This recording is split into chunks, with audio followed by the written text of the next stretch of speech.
Tras los pasos de Sefarad en el Nuevo Mundo, con David Rosenthal.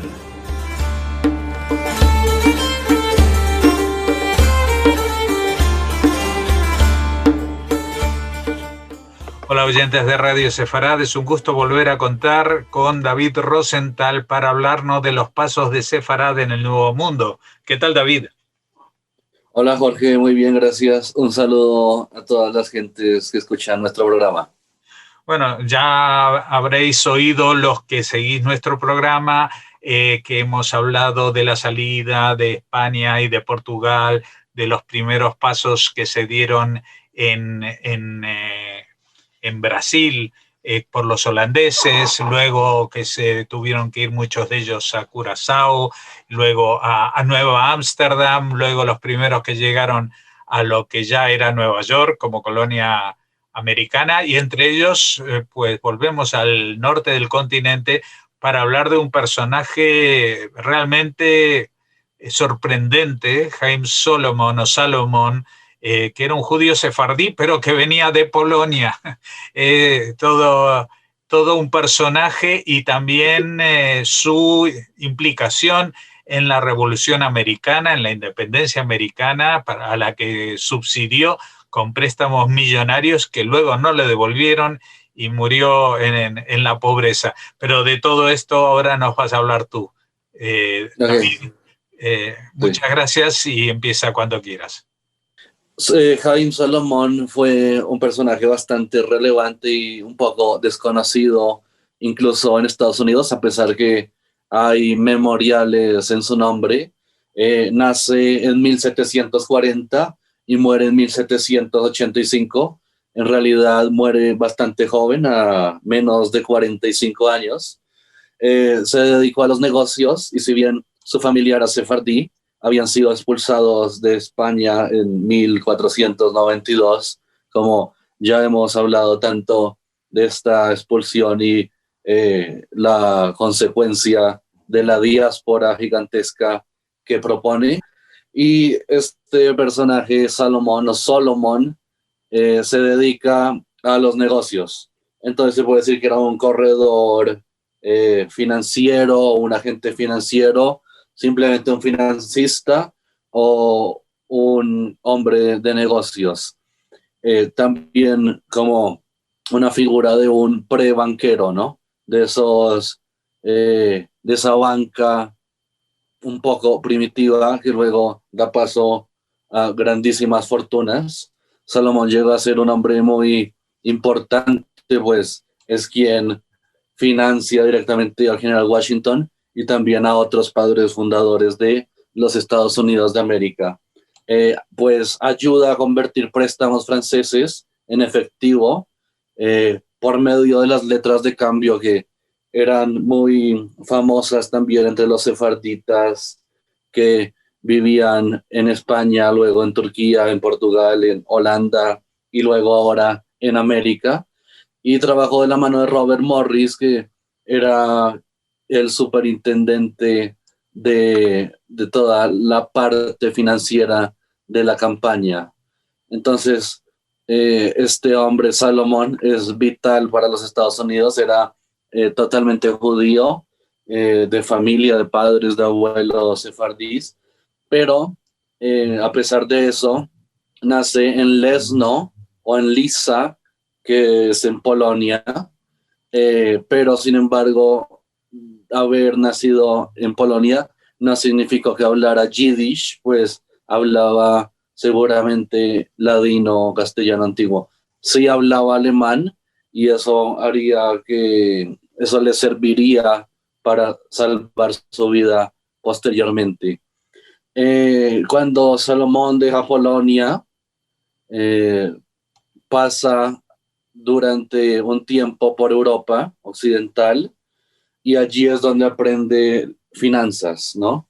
Entonces vemos que es una persona bastante docta en el tema financiero, seguramente pasó por Austria o por Alemania, incluso quizá por Inglaterra, y luego regresa a Polonia hacia 1770, luego va a Inglaterra y ahí sí, finalmente, luego de estar en Inglaterra, donde se podría decir que era el centro financiero de la época, uno de los centros más importantes, hablando en términos financieros de la época, migra en 1775 hacia Nueva York. Entonces, en Nueva York se establece como corredor financiero y empieza a desempeñar un papel bastante importante, sobre todo en el área de lo que se llamaría hoy comercio exterior. Entonces, llega a ser una importante fortuna allí y luego entra a la causa revolucionaria, pues simpatiza con todo el movimiento patriota que buscaba la independencia de la Gran Bretaña. Entonces, Salomón se une a una clase de milicia que se llamaban los Hijos de la Libertad en Nueva York, y en 1776, que es una fecha clave para esta independencia americana, es arrestado, pues los británicos le acusan de espía. Pero sin embargo, esto no le afecta tanto.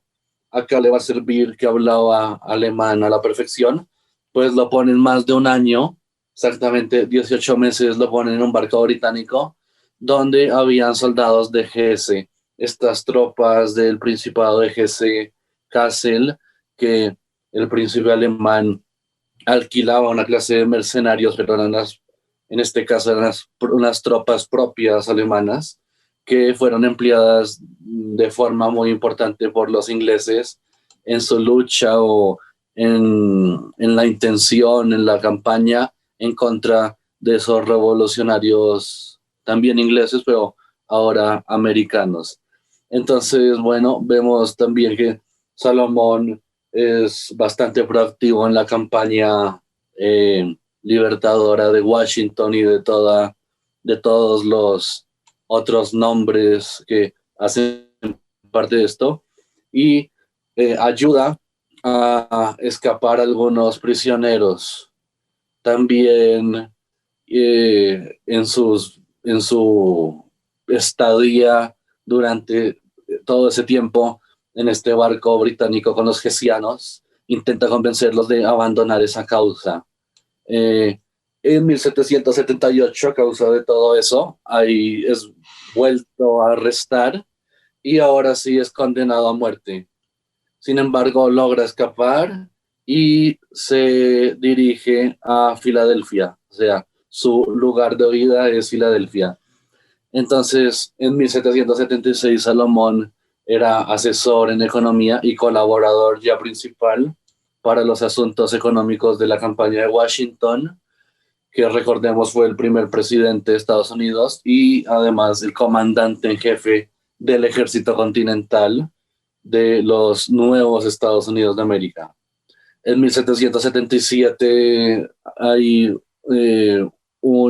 como una clase de colapso para este ejército, pues el invierno les afecta mucho a los soldados, también carestía de hambre, y es vital el papel de Salomón, pues ayuda a recaudar el dinero o los recursos necesarios para continuar con la guerra. También luego para salvar a la nación de un colapso financiero, es decir, el papel de este financista judío sefardí venido de Polonia, venido de Europa, es muy importante dentro de la campaña libertadora americana. Él adelanta unos préstamos muy importantes al gobierno, también da de sus propios recursos y bueno, esto es vital para el pago de salarios de los funcionarios, también para el pago de los oficiales. También se dice que reclutó a la comunidad judía de Estados Unidos, que pues ya constituía algunas familias, no muchas, pero ya habían muchas más familias que en el principio, cuando era la colonia holandesa y al principio la inglesa, ya aquí habían más judíos. Y también hace un pedido a estos judíos de Europa, se comunica con sus correligionarios de Europa para que vengan a pelear, o mejor, para que ayuden con donaciones a los Estados Unidos. George Washington destaca que sin la actitud o sin el apoyo de Salomón, el proceso o los acontecimientos de la historia no hubieran sido los mismos. Entonces, ¿por qué? Pues debido a que sin esto el ejército de Estados Unidos no hubiera resistido una guerra contra la gran potencia de aquel entonces, Gran Bretaña. Y como a modo de retribuir esto, en memoria de Haim Salomón y la ayuda del pueblo judío en la creación de la República de los Estados Unidos, Washington decide darle un regalo, ¿no?, para la posteridad. Entonces, hay una leyenda que habla sobre que en el diseño del gran sello, Washington le pregunta a Salomón qué es lo que deseaba para la posteridad a cambio de sus grandes contribuciones financieras a la guerra revolucionaria. Y él era un filántropo, era una persona muy altruista, seguramente también religiosa. Entonces no pide para sí mismo, sino más bien pide algo para todo Israel. Entonces se dice que las 13 estrellas que representan a las colonias en este gran sello de los Estados Unidos se organizaron en forma de estrella de David. Y esto en conmemoración a el gran financista Haim Salomón. Entonces, si una persona toma en la actualidad un billete de $1 y lo voltea, puede ver que hacia el lado derecho del billete hay unas estrellas sobre la cabeza del águila que es tan importante para Estados Unidos, y dibujada en el billete hay unas 6 puntas, además, estrellas de 6 puntas, es decir, Maguen David. Y que si se juntan todas, forman una Maguen David completa.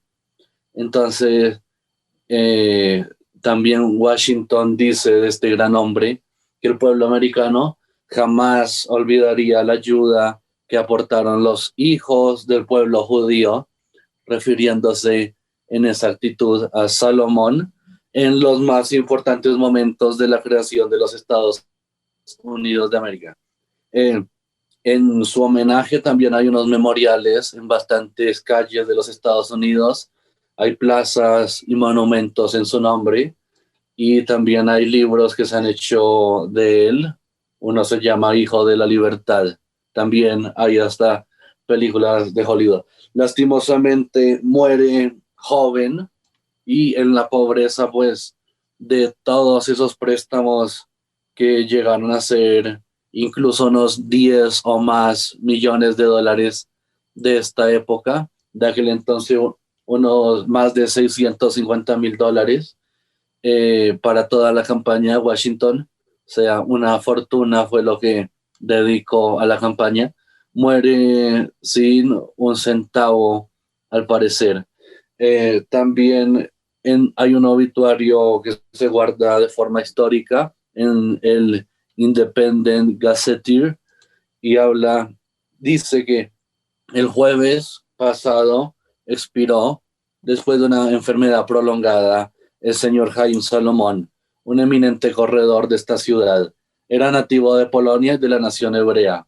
Era notable por su habilidad e integridad en su profesión y por su porte generoso y humano. Sus restos fueron depositados ayer en el cementerio de la sinagoga de esta ciudad, porque además, bueno, era masón, era maestro masón de posiblemente el Maryland Lodge 27, y además para la comunidad judía tuvo un gran aporte, pues fue quien donó la sinagoga Mikve Israel de Filadelfia, que era también, como estaba hermanada con la sinagoga de Curazao de los judíos sefardíes. Entonces, en 1782, Salomón dona la construcción de la sinagoga de Filadelfia, y para 1783, al otro año, promueve la causa para que el Consejo de Censores de Pensilvania eliminar el juramento de prueba religiosa requerido para ocupar un cargo según la Constitución del Estado. Es decir, igual que aquel Aser Levi del que hablamos, abre paso para que otros judíos puedan luego hacer parte del Estado americano recién creado. Entonces, no se debe olvidar a este gran personaje, junto con Morris, que estableció el Banco de Norteamérica y procedió a financiar la campaña de Georgetown, de Washington y Rochambeau. Hace parte también la labor de Salomón. Entonces, es un personaje que ni Estados Unidos ni Sefarad debe olvidar. Y tampoco lo vamos a olvidar aquí en Radio Sefarad, gracias a este programa que nos ha preparado David Rosenthal. Muchas gracias y hasta la próxima emisión de Los Pasos de Sefarad en el Nuevo Mundo. Bueno, por nada.